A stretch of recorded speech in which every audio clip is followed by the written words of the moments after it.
જામખંભાળિયામાં ટ્રાફિકને દૂર કરવાનો મામલો સામે આવ્યો। દબાણ દૂર કરવાની કામગીરીમાં રાજકીય ગ્રહણ લાગ્યું છે। નગરપાલિકાના પ્રમુખ સહિત સભ્યો સ્થળ પર પહોંચ્યા।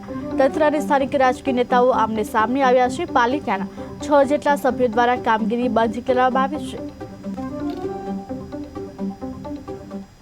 છે। એ મુજબ ટ્રાફિક ડ્રાઈવ યોજાઈ હતી, જેમાં નગરપાલિકા દ્વારા બનાવેલ ફૂટપાથ પર લારી ગલ્લાને ફાળવવામાં આવેલ જગ્યા પર રહેવા સૂચના આપવા માટે ટ્રાફિક ડ્રાઈવ યોજાયેલ હતું, પરંતુ ત્યારબાદ મારા ધ્યાને ખપેડા દૂર કરવાની કામગીરી ધ્યાને આવતા તરત જ ટ્રાફિક શાખાના તંત્ર થતી હોય છે। એ મુજબ ટ્રાફિક ડ્રાઈવ યોજાઈ હતી, જેમાં નગરપાલિકા દ્વારા બનાવેલ ફૂટપાથ પર લારી ગલ્લાને ફાળવવામાં આવેલ જગ્યા પર રહેવા સૂચના આપવા માટે ટ્રાફિક ડ્રાઈવ યોજાયેલ હતું, પરંતુ ત્યારબાદ મારા ધ્યાને ખપેડા દૂર કરવાની કામગીરી ધ્યાને આવતા તરત જ